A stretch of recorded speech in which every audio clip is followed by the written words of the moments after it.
All right, ladies and gentlemen, we're here tonight. Welcome to the Prospect Podcast, episode 240. I can't believe it's been that many, but it really is kind of how we roll with it. Coach Schuman may or may not be joining us later.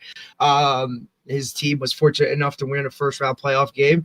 So those 10-year-olds are rocking. Good for them. We have a great guest with us today, Jean-Marc Rasbury, Director of Strength and Conditioning at Jackson Christian in Tennessee. Coach, man, really appreciate you taking the time coming on. Obviously, we know it's, it's tough. It's busy season and whatnot. And, as we go through, but Coach, welcome to the podcast. Awesome, man. Thank you for letting me come on and just ramble on for a little bit. It's it, man. We just talk shop. Coach, give us kind of your background, where you got, where you're at now. What's the story? Why are you where you are? And, give us that whole gig. Sure. And I did a little research before kind of coming on here.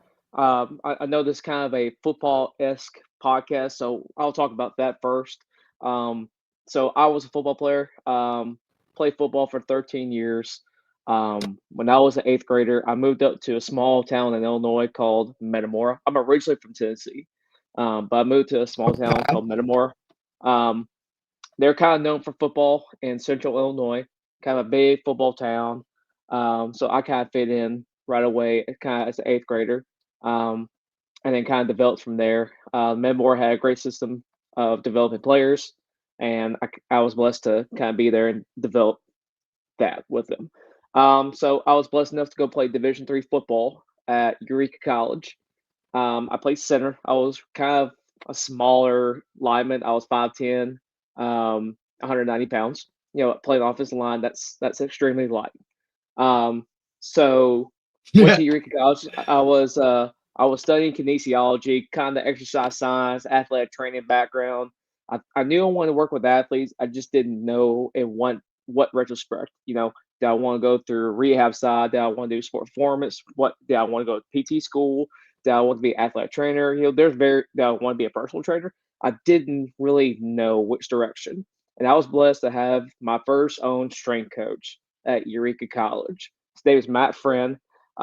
He was the head strength conditioning coach when I was there, and then he was the, I think, associate director of strength and conditioning at Bradley University.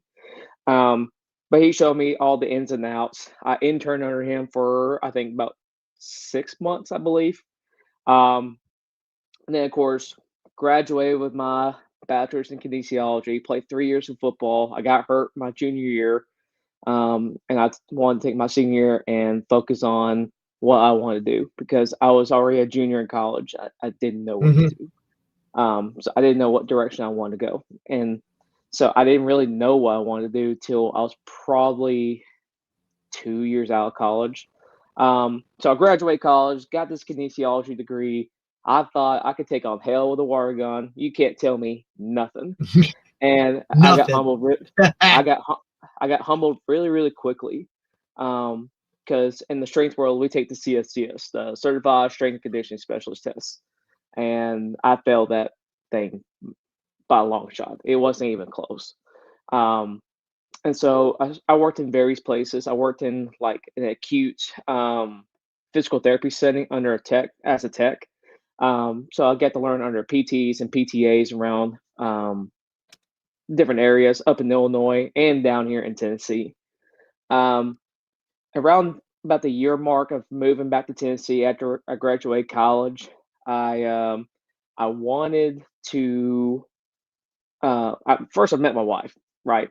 And I wasn't getting paid that much as a tech. So I knew to have a life together with my wife, I had to find something else that would pay more money.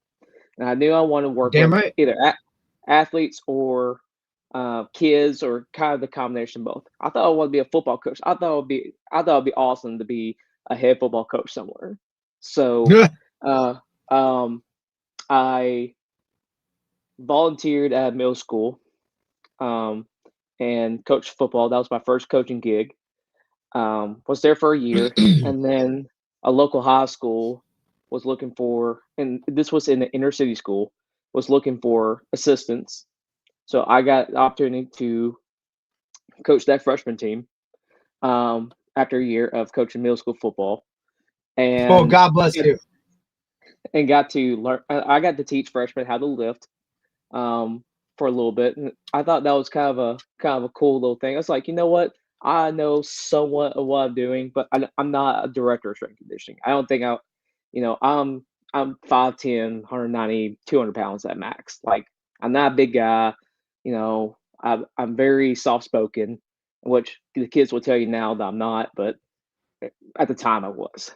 So We get got to there. that It point. changes. We get there. It You know changed. what I mean? We get It, there. it, Listen, it definitely. they're real quick to say one thing, but listen, their actions bring about a lot of different things every single freaking time. It doesn't really matter. When you're working with young guys, like that MO changes real quick, right? Depending on your clientele and what you're working with, buddy. We've all been there. Yeah. And I mean, I was just there. I was like, hey, this is what I want you to do. Like, very kind of direct, but I was like, no, it's like day 3 there. It's like, hey, this is what you need to do. Here's your hand placement. Here's your stance, stuff like that. And I remember one of the first times a kid smarted out to me. I was like, what? Yeah, kind of get riled up a little bit, and I think it just kind of sailed off from there. Yeah. But that was the first time I was like, I think I could do this like kind of strength and conditioning thing just for football. Like, I did it when I was in high school and college. Like, I could do the same thing here. So stuck around there for a couple years. I got to be promoted to varsity. I taught long snappers and running backs for a little bit, and of course assisted with the weight room. Um, kind of got my feet wet that way, and then I kind of went to a couple of different schools, trying to do kind of the same thing. I was an O-line coach. I was special teams coordinator. I did strength and conditioning for softball. I did strength and conditioning for volleyball. I did strength and conditioning for track. And I was a head track coach for a year, and kind of bounced all over the place until I got my CSCS and I got to Jackson Christian. And that was kind of the place and they let me do what I wanted to do there. And they took me on Right. as a full-time director, even at the very limited experience that I had in strength and conditioning. But I did have some experience, especially in the high school setting. So this is going on year 2 here at Jackson Christian. And I mean, we have excelled tenfolds since I've been here. And I got to give credit to the guy who was here before me, because he did an awesome job laying a foundation down. He said it. He said Yep. it. Yep. And I walked into something kind of more established than just starting from scratch. Right. And I'm blessed for that. 100%. Right. Coach, it's a hell of a journey. And look, I think when you, as guys come up, right, and you're trying to get the feel of what do I want to do, the greatest teacher is experience, right? I mean, even when you're talking on the football field, you want to get those young guys at it and like in it as quick as possible, right? Because it's just different, the experience aspect of it. Look, I went through a similar situation when I was teaching, right? Do I want to teach younger kids? Do I want to teach middle school, high school, right? You kind of want to bounce around. I mean, inner city, suburban, right? It was, you kind of just to get your feel of what your niche is, right? Because we all have it. We just have to find it. And you also want to be happy. I know, and look, believe me, I understand the dollars thing when it comes to it, because at the end of the day, you got to live and you got to eat and you got to function in the real world. But at the same time, like, I was not about to sacrifice like my morals, my values, like what I really believed in just for a paycheck, right? And I wasn't going to be the guy that was going to wake up every morning miserable going to work, right? Because, it was always told to me that, look, man, find what you love to do and figure out a way to make money doing it, right? And you'll never work a day in your life. So it's awesome for you, Coach, to have kind of found something. So tell me a little bit about the job itself. Do you work with all programs within the school? Do you work with certain sports? Like, how does that work for you?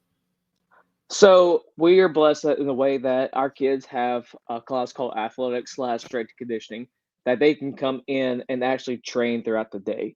And sometimes the schedule don't work out in the kids' favor. We're a highly academic school as well. So you got kids taking honors and AP classes and college classes.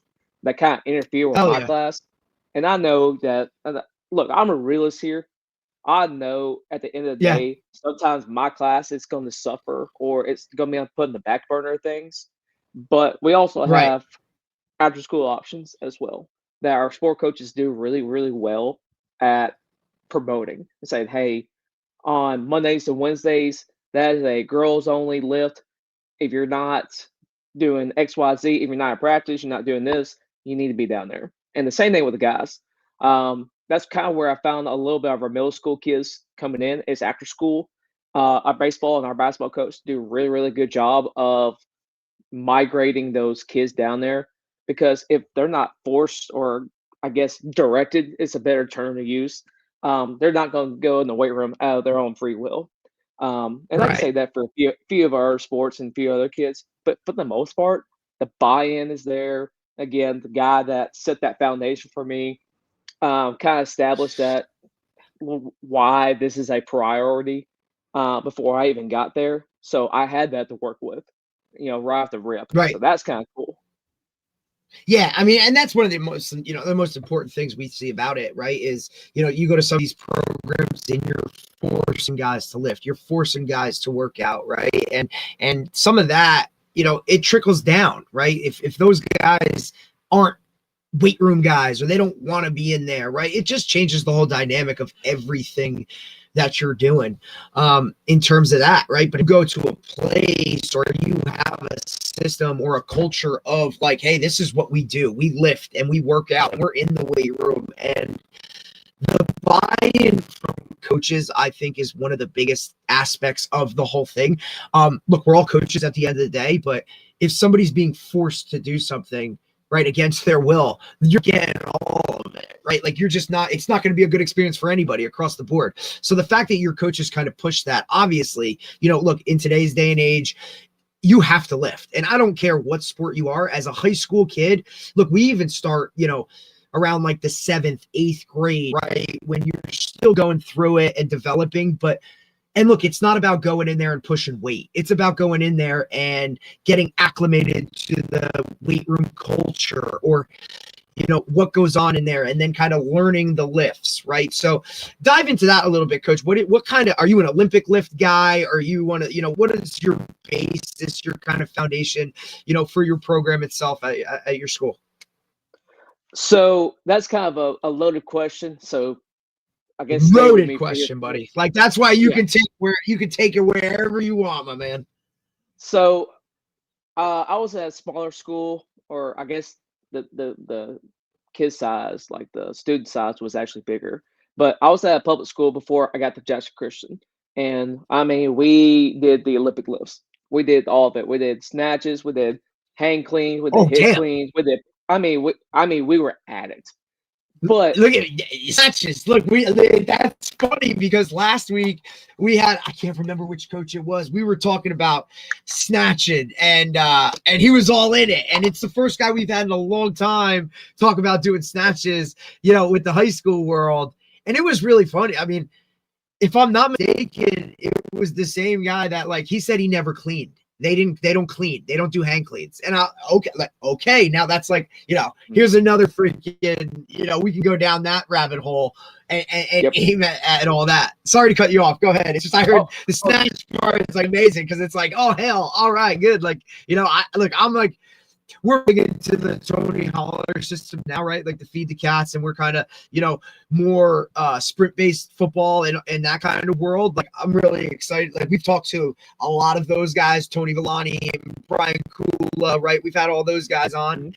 And for my program, because I coach high school football here in New Jersey, public school, our roster size with freshmen is probably around 75, 80, but we have a phenomenal weight room culture when it comes to the football itself. Other sports, not so much, but we have a really big weight room, everything you could ask for, right? Like we have it all. So the culture's there.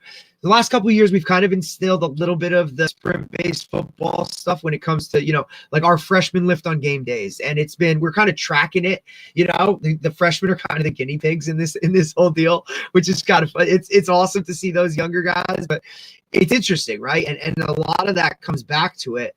But go ahead, Coach, continue. Talk about what you guys do. Oh no, you're good. So you were talking about like, do we snatch? Do we lippy lift? The school before me that I went to, yeah, we did all that. We snatched it, we lift. I mean, we cleaned, we did all the segments into whatever, and I mean, that was great. I mean, we had good results. I mean, we went from kids, cleaning 185 to 225, 245. I think one kid went up to 285. I mean, it was awesome. I mean, you talk about like a testosterone filled room. That was it. Um, but when I got to Jackson Christian, I took upon myself. I was like, I've done cleans for like the last 3 years at some of these schools. I wonder if I can still achieve what I want to achieve without them. And I think it was more of like a personal challenge. Like, can I program something for these kids without doing any Olympic movements? But we did plows out the wazoo. I mean, we threw med balls. We tossed them, almost every day, man. Um, we do a lot of the sprint based football stuff, um, but not just like football sprinting. All of our kids sprint. It's really kind of spreading like crazy, right? Like it's pretty wild to see what Tony does. And I love it because he talks about like, hey man, I've been doing this for 10, 15 years and I just got popular. You know what I'm saying? So it's really all about one, the ability to do what you want in terms of above you, the administration saying, hey man, this is your world. And then the coaches buying in as well, especially with your title. And look, I'll be very honest, in New Jersey, there are not many schools that have a guy like you. Like, it's just not. If it is, maybe he's got a title, but he's more of like, you're a phys ed teacher, right? We don't have athletic periods in Jersey. We don't have spring ball when it comes to football or anything like that. So your weight room time is either in the morning if a guys are willing to do that, which our program is. We open this, our first class starts at like 7:10, so the kids they come in. There's a group that comes in the morning at like 5:30 in the off season, and it's only football, and that's by choice because it's open to everybody. And then after school we get out, bell rings around 1:30 ish, so we're out really early, which is amazing. Yeah, it's wild. It's awesome. And then you see like the weight room is like, I mean, it's like a jungle in there, buddy. Like, you know what I mean? Like, look, football's in there and we're doing our aspect. You have the public, like, just the kids that go to school that want to come in. You're at your Gen Pop, like they come in. Depending on season, you'll have a team in there, right? But we have the square footage and size to be able to house that, and guys can do that, which is amazing. But you see, it's always different with culture itself coming in, especially when you have certain programs or what guys are doing. And hey, this is up on the board, right? Or hey, this is up. We're not that type of, it's not, hey, here's your workout, go do it. I mean, I'm in there, the head coach is in there, right? And we're focused. But there is not like a director of strength and conditioning guy that's like, hey, this is what we do. Now for football, we have a guy that we kind of tab that, you know what I mean? Like tag it. He does the warm up and he does, you know what I mean? Like we all program it together, which is cool. But I think it's really one of the negatives of Jersey that more guys don't have a title like that can come in and be a director of strength and conditioning for all programs across the board. Because look, I mean, nowadays it's a little easier. Somebody can just, you coach chat GBT, hey, give me a girls basketball weight room workout, and they'll throw it up on the board, right? But to have somebody that specializes in that, like, hey, this guy went to school for that. Hey, this guy's worked at this place doing only that. It's just something, man, I really wish there was more of it here in Jersey. I hope it continues to grow a little bit. But, even the guys that do that, they have so many other hats to wear that it's really hard for them to focus on the kids themselves, but it's hard. Quick question, how many kids in the entire school itself for where you're at? So from ninth grade, because we're early village, which is like infants, all the way up to 12th grade. So we could literally have kids from they got that Jackson Christian culture from the jump, buddy. Like that's the right. And I think from ninth grade to 12th grade, I think we have 300, maybe 250 kids, 350, 250 to 350, somewhere in that neighborhood. So it's So I relatively mean, small. So oh every yeah, name walking into the thing. oh yeah, Right? oh Yeah. yeah, Right. And obviously when you're talking about public, private, that is what it is. And I've coached at both, right? So the private is more of an intimate setting. What I've also seen is that those parents and those kids are bought in to kind of the process, right? Public school, it's kind of just, hey, this is where I go. I'm in it. Yeah, I play football, but hey, it is what it is kind of thing. Whereas private school wise, man, it was like, hey, dude, like we got a game tomorrow. You got to back off. You know what I mean? Like they're always chomping at the bit. Parents are chomping at the bit. Obviously, they're checks, right? So that matters. I think that plays a role. The buy-in. So that's interesting. How do you get the kids? I mean, you said you had really good buy-in based off of the foundation laid by the previous guy, right? But how do you continue how do you continue that? yeah, absolutely. And that's a really good question. It was a question that I asked myself before day one of walking to the weight room or field or whatever. I was like, how can I get these kids, one, to believe in what I'm telling them is the truth, and keep them bought in throughout a longer process, right? Not about what we're doing this week, it's about where we're going, right? It's the longevity of our field. Um, and Absolutely. part of it is that we have some technology here that I Oh, utilize. Things like that's things awesome. like things like laser timers, right? You start seeing sprint times go down, that is a huge indicator that we're getting faster. That's a concrete evidence that our kids can see that. But also too, like I had to lean on some of those things like sprint times, like velocity based training, like our jump mat, like our GPS units, because I'm not the big bad strength coach that everyone has got in their mind, right? I'm not that huge, Yeah. right? I'm 190 pounds, maybe 195 if I'm having a fat day. Listen, You know what it's I'm saying? hard enough being a 40-year-old out of shape former safety that now looks like a guard, right? Like 100 pounds overweight. Like every day goes through my mind when I'm telling guys, "Hey, man, you got to run. Hey, you got to do this." Like if I was a Mhm. player, I'd look at me and be like, "Coach, what are we talking about here?" You know what I mean?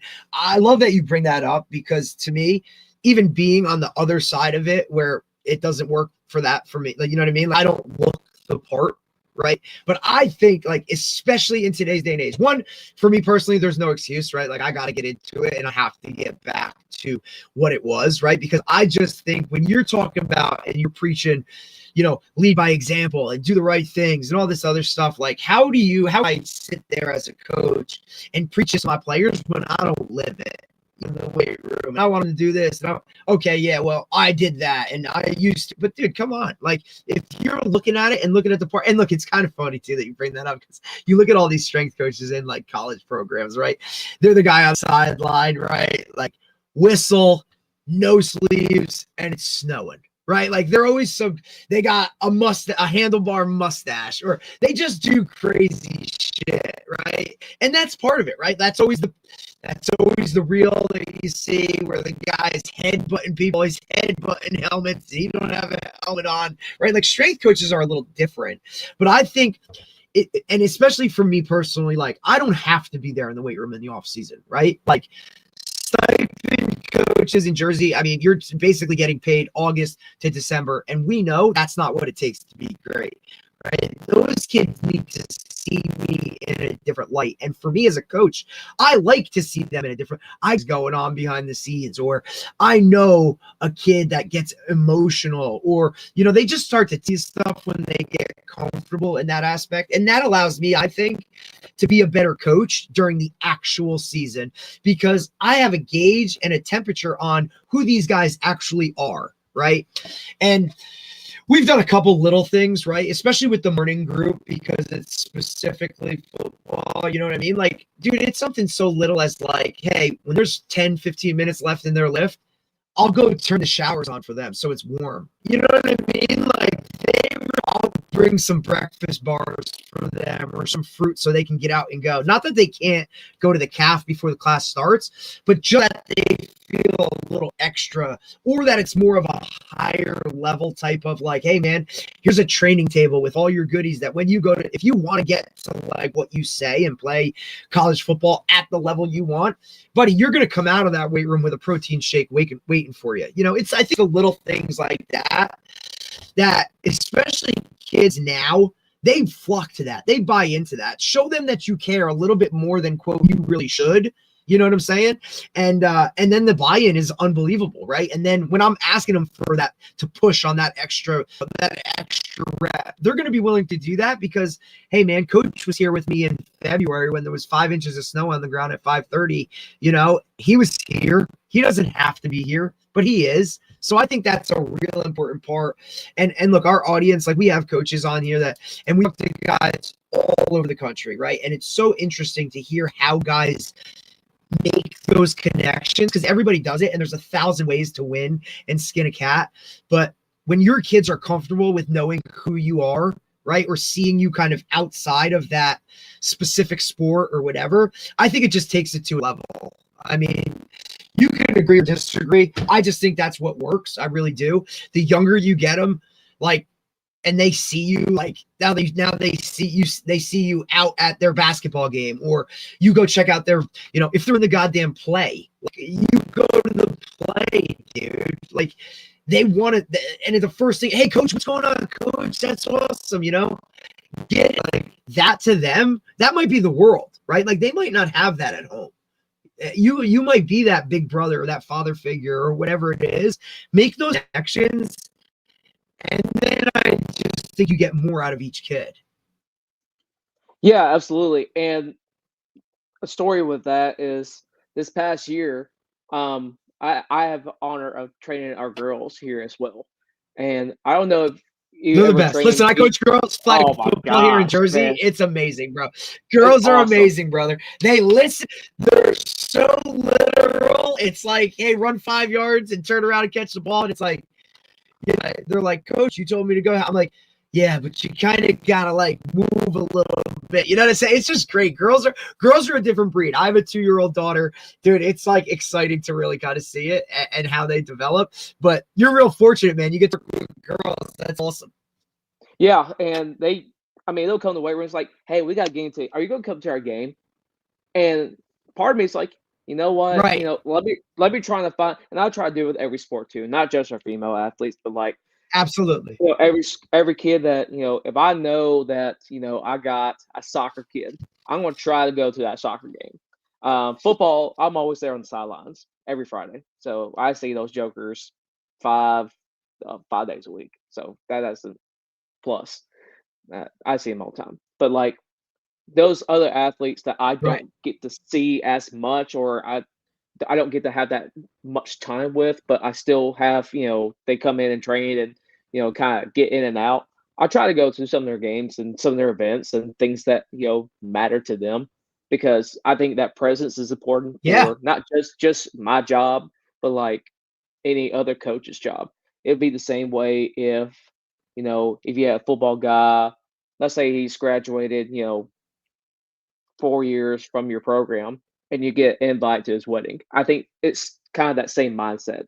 You know, it's important Greatest to be feeling in there the for world, those brother. moments. Greatest feeling in the world.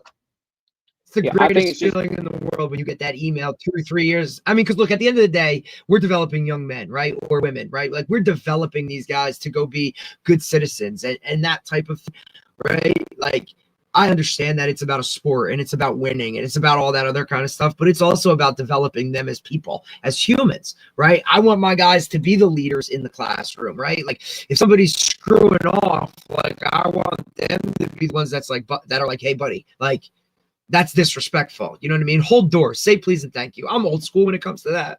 That's how I was raised. That's kind of the program that I'm in right now. I mean, it's kind of funny. I'll tell a quick funny story. We actually had a player go to our athletic director, right, and express his feelings about our head coach. And in that meeting, he told the and quote to the AD, you know, coach only cares about making us really good men, right? He doesn't care that much about winning.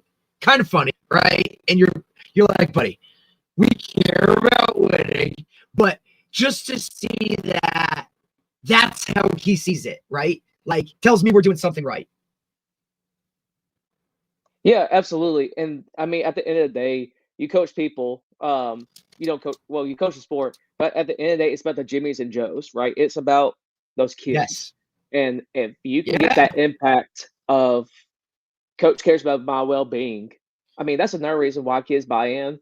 Right. If they don't think that you, if they Absolutely. don't think, if they don't think that you don't care about them, they'll shut down. Why? Right. Why would I go? Why would I 100%. go extra Why am I yard going to work for for this guy? He doesn't give a shit about me. You know what I mean? Like, exactly? it's why you give like, Exactly. hey man, how was school today?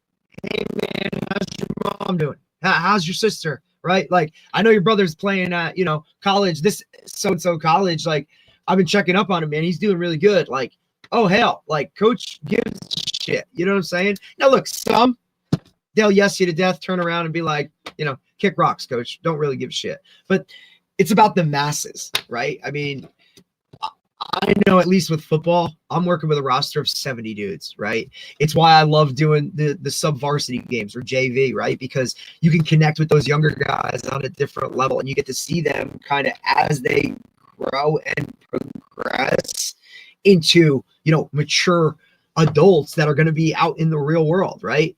One of the greatest feelings too is when a teacher comes to you and says, hey, so-and-so football player, he's a really good freaking kid. You know what I mean? Like he does what he's supposed to and all those kind of things. Like to me, that kind of warms my heart, right? Like you're more than just, touchdowns and tackles. I always say coach the kid, not the player, and especially for younger coaches, if there's one thing that I can tell those guys or give a piece of advice, it's make those connections, man, because it's really going to be awesome to see how it works. And I literally have guys that will run through a brick wall because that's how dumb we are. But hey, that's a whole different podcast. You know what I'm saying? Like, but I also now know that. You know what I'm saying? Like, I know this kid ain't a 4.0 GPA. I know he struggles to get a 3.0, but he works his ass off. Like, you got to know those things about who your players are, right? Like, hey, this guy might look good, really in shorts and a t-shirt, but on Friday night, he's going to piss down his leg, dude, and he ain't doing much for us. But he looks really good getting off the bus first, or throwing up 315 or squatting 505. That don't mean shit, right? Like, I mean, it does, and it looks great when you rank, record, and publish, because I think that's a whole different beast of it, right? When you rank, record, and publish, kind of touched on it a little bit with the technology aspect. Look, man, when you start ranking people and putting down numbers and guys see their name lower on a list, dude, that flips a different type of switch. Touch on that a little bit, Coach. Do you rank, record, and publish, and do you kind of get those numbers? And obviously, most weight rooms have that big board of, hey, here's the max squat that everything through here, and all of those kind of things. Do you do any of that? So I'll kind of dive into that portion. Yes, not as consistently as I want to, but yes. I used to do like a graphic leaderboard and post it on social media, Right, and then tag right. some of the kids in it because And we know it that's looks their world, brother. You tag them, oh it's over, buddy. It is over. oh And if there's one thing about Jersey, we get, especially the place where I'm at. I'm like central Jersey-ish, like down the shore, right? Like, and it's a different culture kind of down here. The short conference itself broken up, and but it's like a good old boy club. It's been around. It's been known to always have really, really good football, and we have really good media coverage here. So when these guys start seeing their names pop up on some of these graphics, it adds a whole different level of oh shit, like it is. Yeah, buddy, your name's on that list, whether it's good, bad, or indifferent. Like you're tagged. So here we go. Right? Is it the same in Tennessee? Because here in Jersey, man, it is. Instagram famous. Like, can I get TikTok follower? Same thing. yeah, and I love this quote from someone said a little bit of competition and trash talking one another does some good for one another. Oh, hey, I'm not fashion, Yes, it or does. this cat is not faster than me. Well, apparently, yes, he is. And you get to hurt feelings Absolutely. really, really quickly. And you know what? I was like, how about you try harder? That's it, buddy. Look, man, like there are some things you can control. There's some things you can't control. But we just lined it up and he smoked you. So what are you gonna do? You gonna sit here and oh, I didn't have the right shoes, or hey, I slipped, or how about like, hey, this is what it is, bro, and let's rock. You know, even for us, when we break down our program, obviously we work off of percentages. And when those guys, when we put those maxes on the wall with the algorithm that breaks it down into, hey, you did 225, right? When guys start looking at that, buddy, it's like, hey, okay. Or hey guys, we're going broad jump today. Let's see what we got, right? For the next 2 weeks, it's coach, can you break out the tape measure so I can broad? Coach, can you break out the tape measure so I can broad? There's something about rank, recorded, published, putting guys on a list that adds a whole level of here we go and get in line or you're gonna fall behind, bud. Right. And especially when a younger guy does it, right? Yep. Better than that senior. Like, here we go, right? And like you said, a healthy level of competition. We're not talking about decimating a kid because, he can barely get the bar off his chest. That's not what we're talking about here, right? We're talking about like, hey, man, this guy is the receiver that plays in front of you. Well, he can do 10 pull-ups. You can only do 2, right? Like, what are we going to do about that? Are you going to skip reps? Are you going to not show up, right? Because he's here 4 days a week, right? You're here intermittently. Oh, well, I have another sport.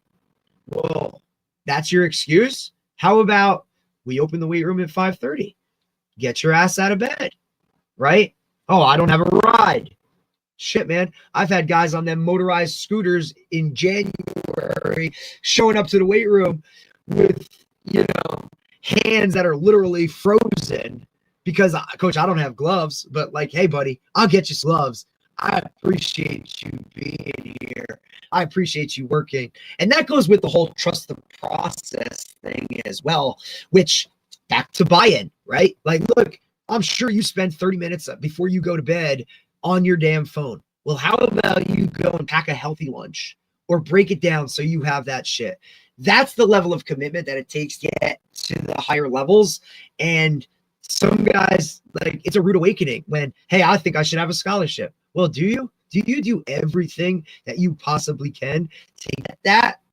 I don't know if guys do, a majority of them. I'd love to see the percentages because I've been coaching for 16 years, man, and there's not many that are fully bought into the level of commitment that, when they get to that next level is eye-opening, right? That's why so many guys quit after freshman year because, man, it is now, look, you're now surrounded by 70 other dudes that are bought in. What level of buy-in? You may have been bought in at your little tiny high school or your little short conference, whatever it is.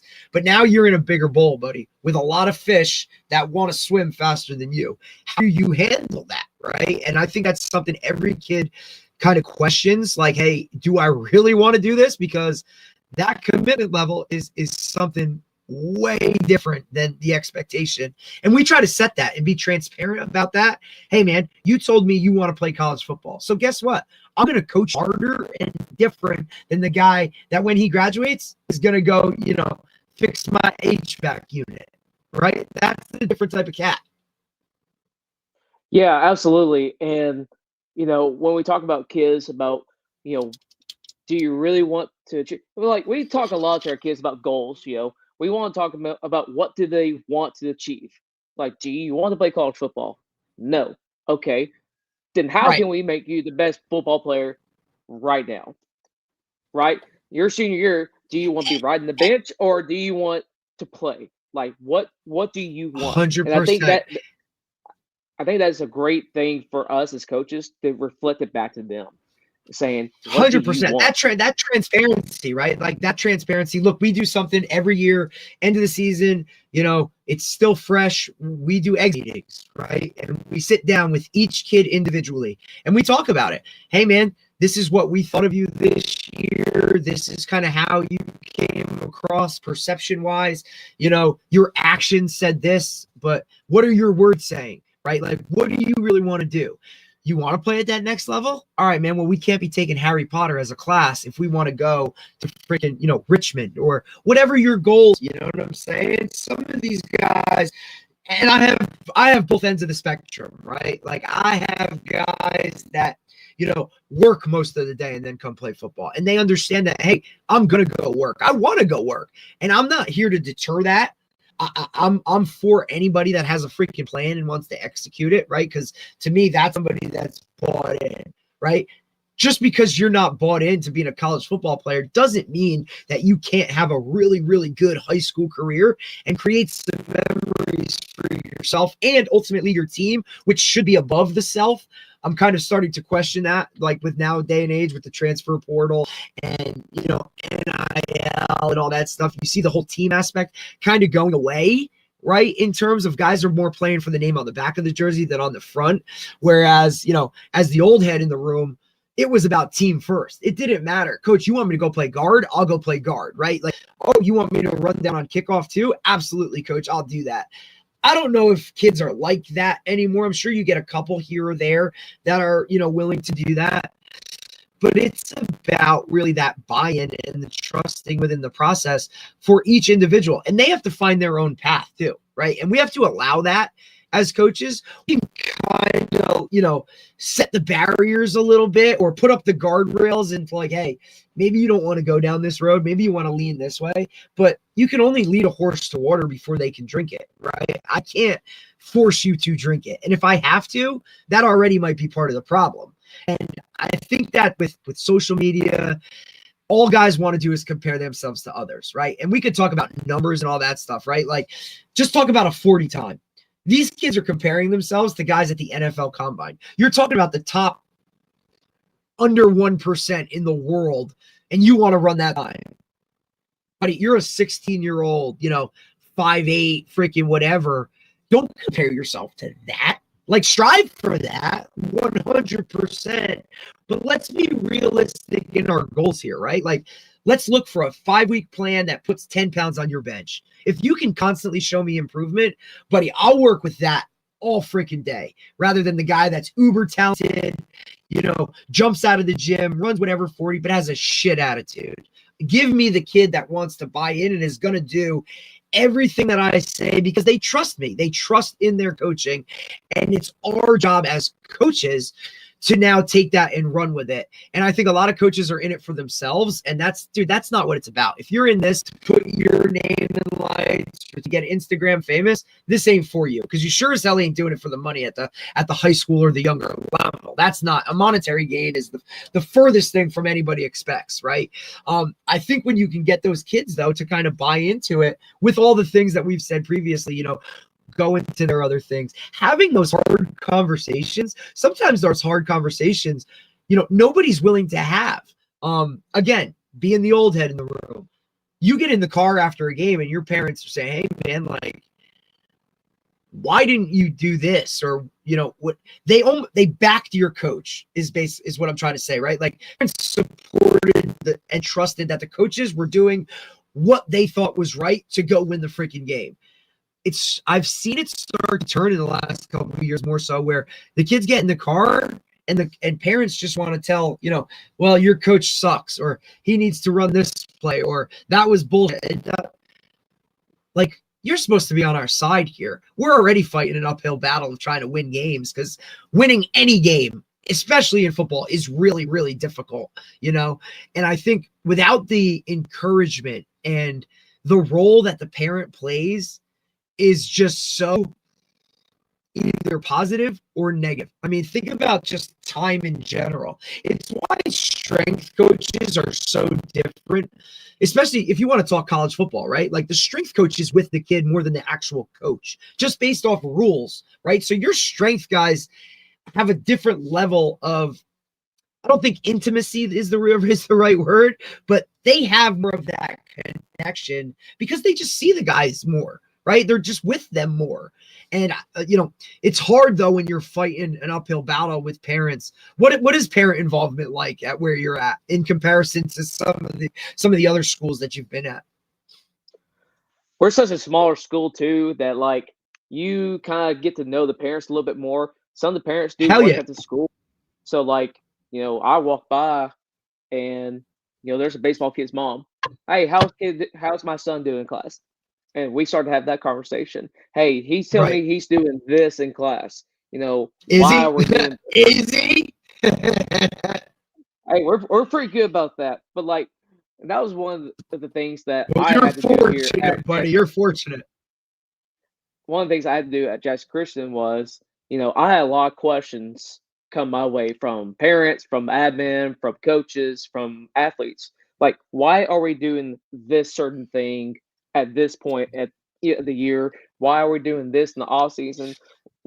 Explain that. Not I think in a disrespectful kind of way. I think it was more of something that they're like, I've never seen this before, or I've never Right. seen a high school kid do this before.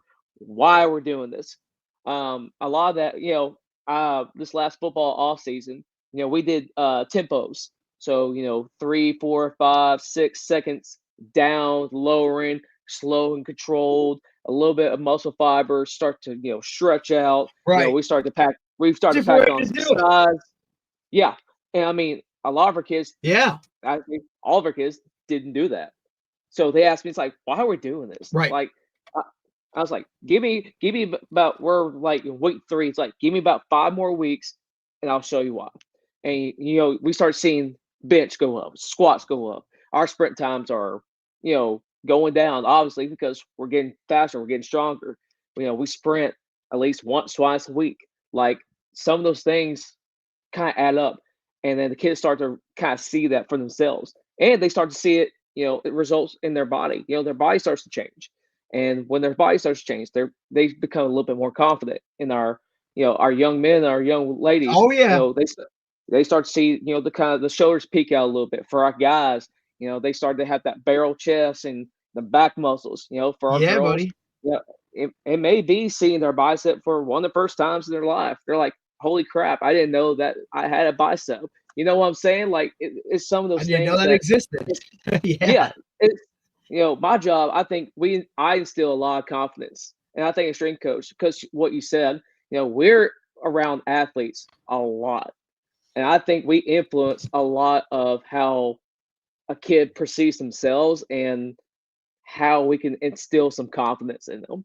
And if I can get a guy kind of get the shoulders back, pop the chest out, it's like I'm feeling great today. I think that's a direct correlation in what we do.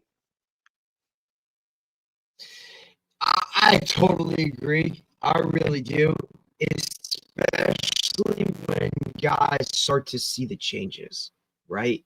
When a kid sees that his bench has gone up or is consistently going up, right? I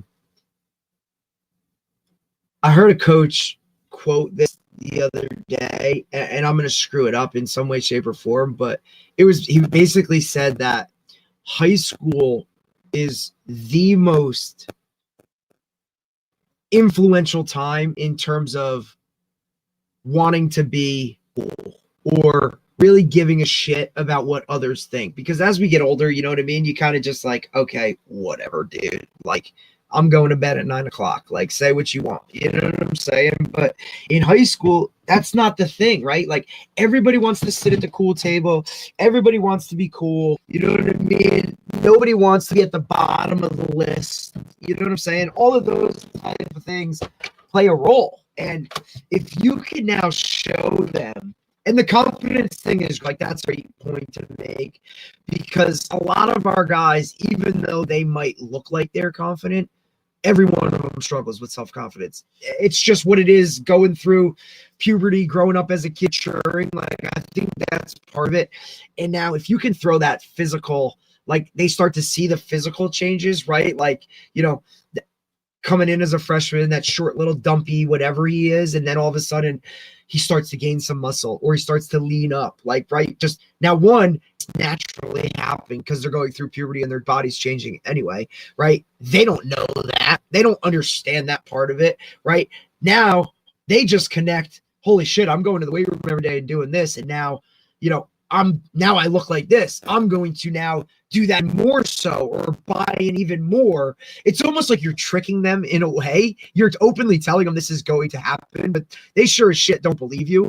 But then when they start to see it, right? And then the guys around them start to see it, like, oh shit, Johnny just went up 15 pounds on his bench. Like, he always does reps. You know what I'm saying? Like, or he comes to the 5:30 lift and then has basketball practice in the afternoon. Like, he's doing more than I am.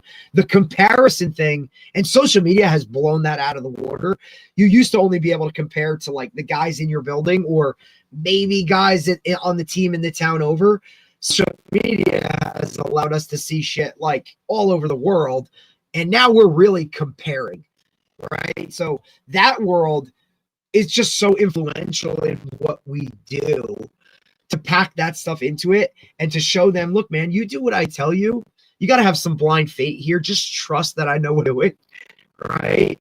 And then that's up to the coach to actually have a friggin' clue. And you need to go and do research and study and look at different things, right? Because again, back to the point of there's 1,000 ways to win, right? What works best for your program, your kids, and that's why what we do here on the podcast in talking to guys all over from all walks of life about what do you do as your team, or, hey, this nutritionist says do this, or when you're we have motivational guys on here, we have nutritionists, we have, mental health advocates, right? Like, we have all of it, and everything adds to kind of forming what I am and constantly evolving as a coach. If you're not learning new things and you're still doing, stuck in your old ways, well, good luck, buddy. You know what I mean? Like, you got to embrace some of these things. I'm not saying you have to like it, but again, it's not about you. It's about your kids. So what's going to work best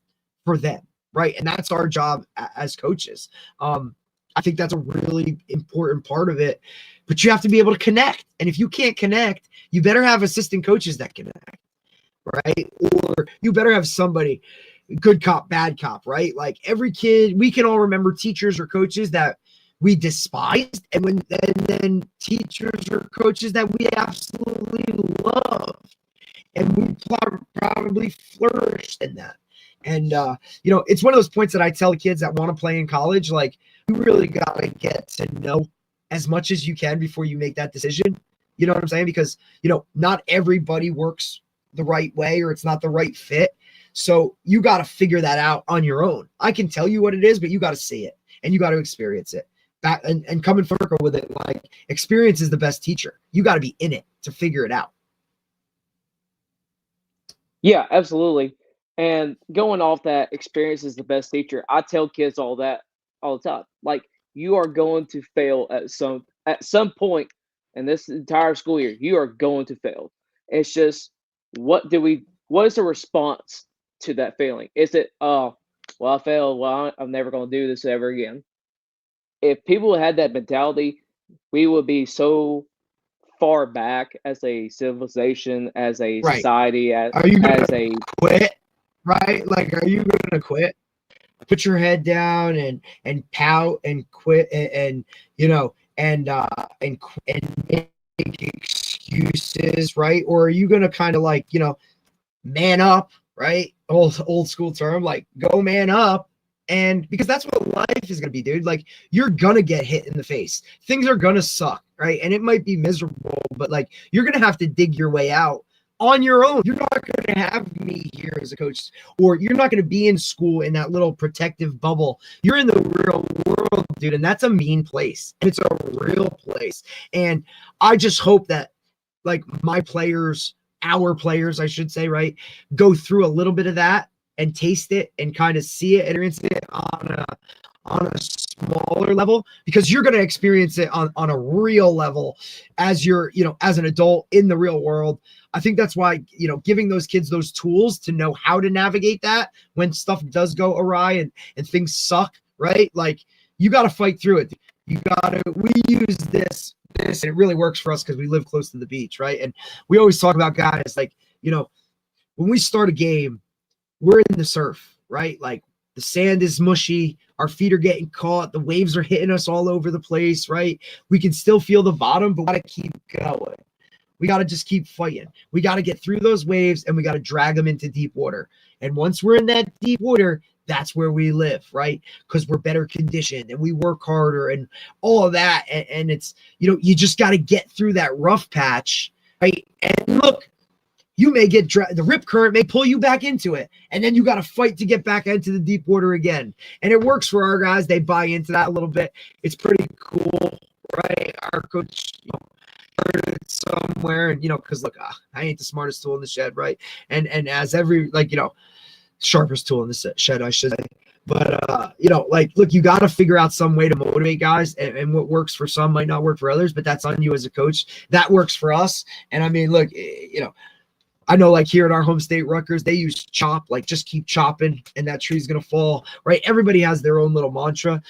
Dragging them through the water has worked for us, right? But I think every school, every program, like your team, you got to have something like that to motivate these guys, because not everybody is motivated in the same way, right? Like, some guys are internal. They have like me type goals, right? But it's football ultimate team game. So that's a different beast in itself, and you're working with like a lot of guys. I mean, it's not a basketball team with 15 players. Like, we got 70 dudes out here, bro. Like, and that's why for me, doing the sub varsity stuff allows me to interact with every player, right? Like, I coach special teams too as well, so it allows me to work with every position group, right? If I was just the receivers coach, I would only work with receivers.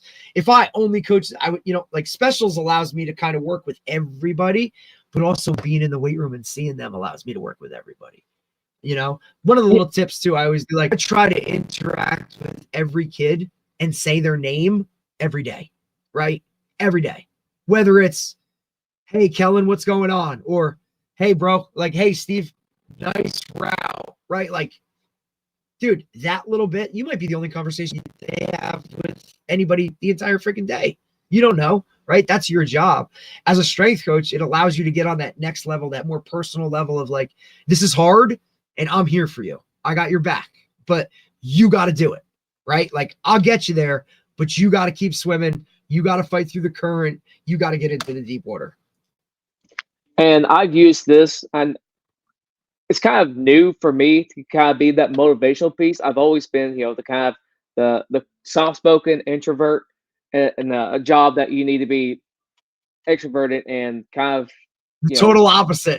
Up, yeah, total opposite. Yeah, you gotta be that in your face type of human being.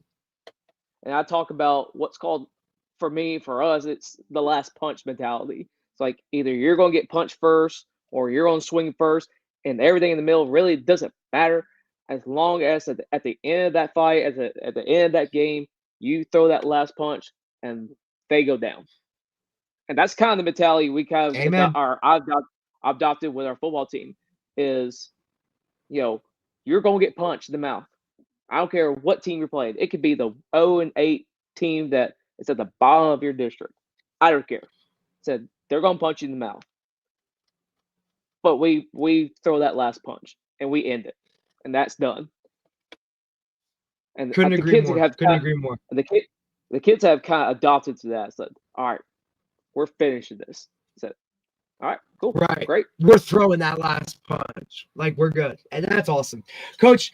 Man, I've taken up too much of your time. I really appreciate you coming on, man. It's been great talking to you, learning about your program, kind of what you do. Look, let guys know kind of where you are, because look, I found you on X and Twitter, whatever the hell people want to call it now.